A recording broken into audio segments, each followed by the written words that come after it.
Edgar. Edgar, can you hear me? Jonathan, is it really you? Easy. Easy. Save your strength. I'm getting you out of here.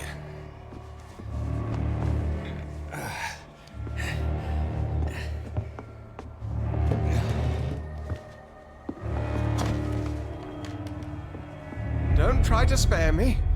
As a physician, I know all too well when it's too late. Punctured lung, broken ribs, and internal bleeding. An accurate diagnosis, wouldn't you say? Edgar, what happened? They wanted me to confess. Beat me black and blue. Jeffrey McCullum ambushed me at the Pembroke Hospital. He was convinced you and I were responsible for the Skal epidemic. I never imagined that self-righteous fanatic would dare to attack us in the open. What became of him?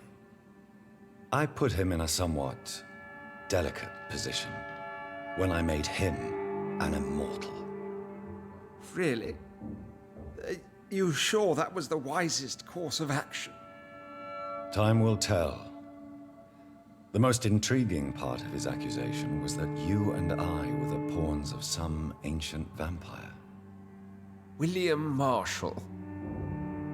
Yes, they tortured me to make me confess the same nonsense.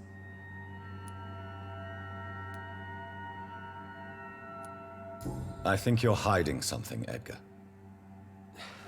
What do you mean? William Marshall, for example. You speak of him as if you know him. How is that? Jonathan, I cannot say I'm ready for another round of questions. Why would the Guard of Priwen believe you and I created the vampire epidemic? Maybe due to our profession? Because I offered you shelter in my hospital.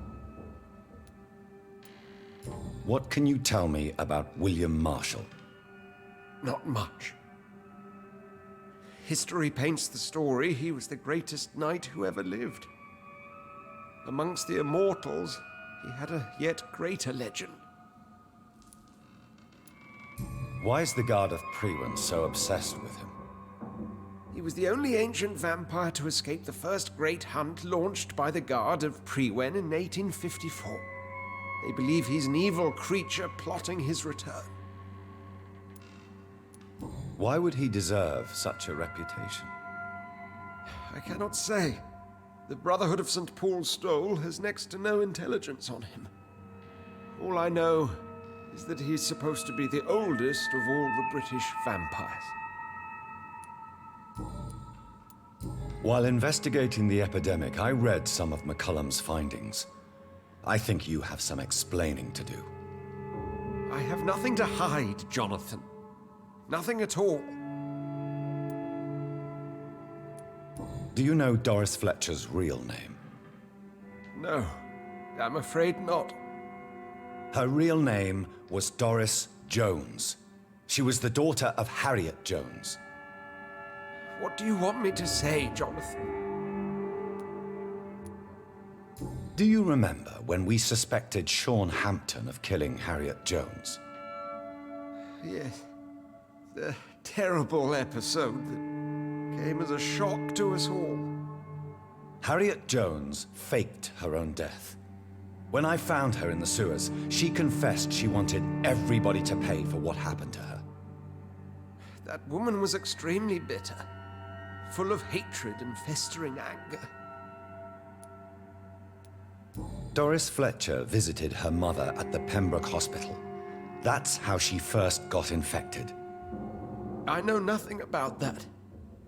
Miss Fletcher once came to visit the sick. That is all I know. No, Edgar, there is more. Doris Fletcher was Harriet Jones's daughter. They exhibited the same symptoms: blind hate and strong physical mutation. What does this sad story have to do with us? Do you know where we are? Doris Fletcher's theater. This is where that hateful creature plotted to spread the epidemic across London. I only briefly met Miss Fletcher once when she visited the Pembroke Hospital. You say it was to see her mother. She seemed like such a sweet and graceful woman. My point exactly. The disease turned her into a bitter soul, driven by vengeance just like her mother. A symptom of all the infected patients. Certain diseases are known to produce similar effects. Rabies, for example. And rabies is not the devil at work. Come on, Edgar. Don't you see the pattern here? The epidemic, the link between Doris and Harriet, the suspicion of McCullum? How could I? I never saw Harriet Jones again after she fled the hospital. Doris and Harriet shared more than a hidden family bond. They were the embodiment of the epidemic and are linked to the Pembroke Hospital. Come on, Edgar, this is no coincidence. I swear I'm at a complete loss. All I did was administer vampire blood to cure old Harriet. There was no evil plan, no diabolical plot. You did what? I tested the regenerating and healing properties of vampire blood on Harriet Jones. My only intention was to find the cure for influenza, I swear. Whose blood did you use? William Marshall's? Mine? Lady Ashbury's. While transfusing her with human blood, humanely appeasing her hunger, I also kept samples of her blood for my research. You used her blood on Harriet Jones? My God, Edgar, that's unethical. You betrayed 2 of your patients at the same time. Right, I admit it. I boldly ventured into experimental realms, but I've killed no one to appease my thirst for knowledge, Jonathan. I'm no murderer. I never asked to become what I am, Edgar. You chose to conduct your rogue experiments. You have worked beside me. You saw what I'm doing at Pembroke Hospital. Jonathan, you know I'm not an evil soul. Just another victim of this tragedy.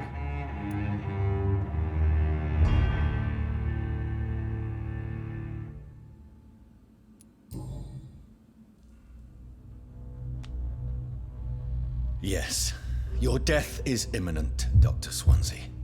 But I swear, it will be quick. I already told you to call me Edgar. Am I no longer your friend? I believe you never have been, sir. You have lied to me at every step and betrayed the trust of a woman I cherish. Huh? You and the lady? Really? Well, I should have seen it coming, I suppose. May I add that I welcome this? The biting, I mean. You have your wish. Is it going to hurt? I always wondered. Ah!